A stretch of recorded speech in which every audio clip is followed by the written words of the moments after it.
So this is a crazy little story. I just went up looking up missing money, and I happened to find a small, perhaps item of my grandfather's who passed away in 2002. He was the greatest person in my life, and I will always miss him. But anyways, so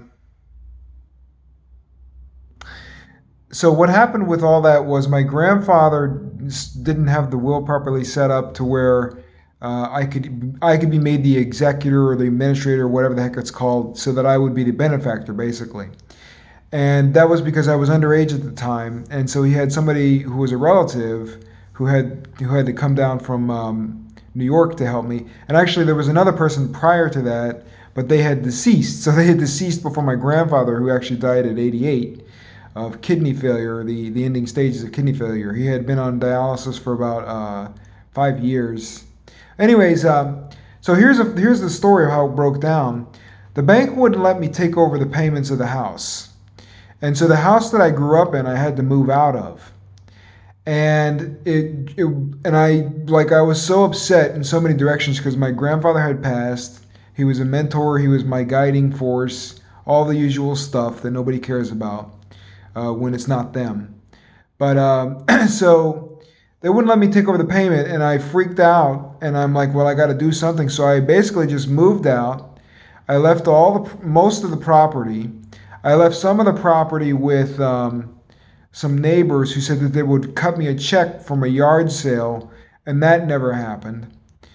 He was also a painter, and I had to leave the paintings. This is a time when I have a very basic job, and I couldn't afford, and I couldn't figure out what was going on. And I didn't know about probate, and I didn't know about how all these things work. So, long story, painful story short, the bank basically took over the house, and this is because he had a mortgage on it, and so blah blah blah. Like I said, they wouldn't let me take over the payment.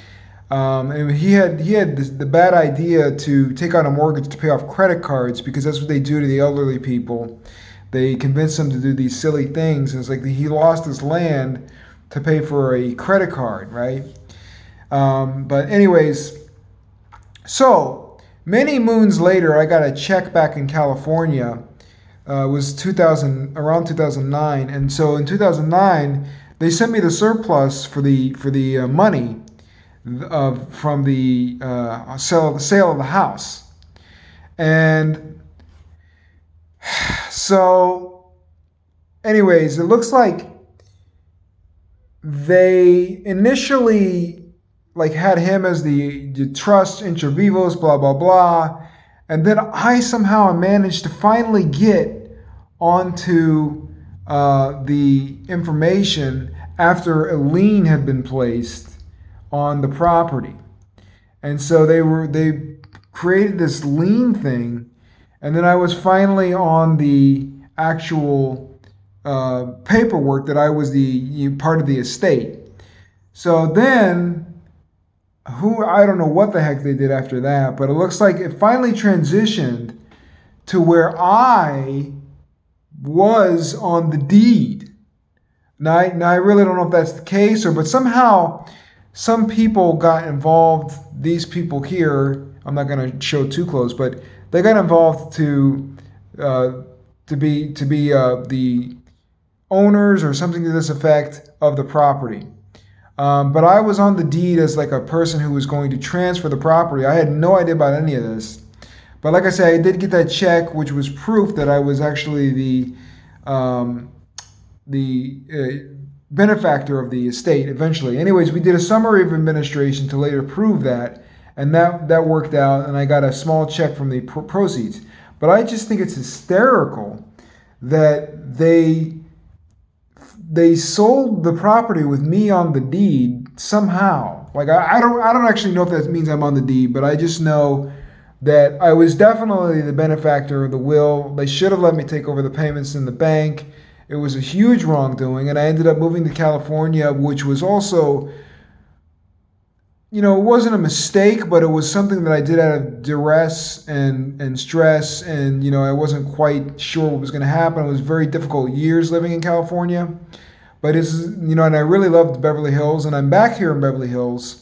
But it's an all new world. It's all new circumstances. So, but but it's just funny to me to look through these records to see all the stuff that occurred. And here's the one where the probate or something to this effect occurred, and I got officially listed on the, you know, the public record for the estate. But of course, that could have also been a bad thing to where any outstanding bills they would have come after me. So and I'm sure he had tons of outstanding bills because he was trying to raise me and trying to juggle retirement. It was very expensive. He was juggling around credit cards, and it's very tight on retirement. You can't earn money. So anyways, this just looking for this unclaimed property, which would probably be worth next to nothing, to just churn up all this stuff to where I was looking into these records of all these things going on. It's pretty remarkable. And every once in a while, I drive by the old house and I say, "That's my old house where I grew up." It's funny. And that's where I first made my first compositions, and they were later performed by the symphonic orchestra when I was 14 years old. And that's what made me think I had a chance in California, being talented and having done some work in Germany, remotely. And it was the beginning of the internet, the beginning of the end, really, because the internet didn't do much for musicians at all. It really messed things up. But my God, to look into these public records and see all this stuff going on, incredible. So just this typical story of how complicated things can get, and how overcomplicated things can get, and how overcomplicated I can make the story.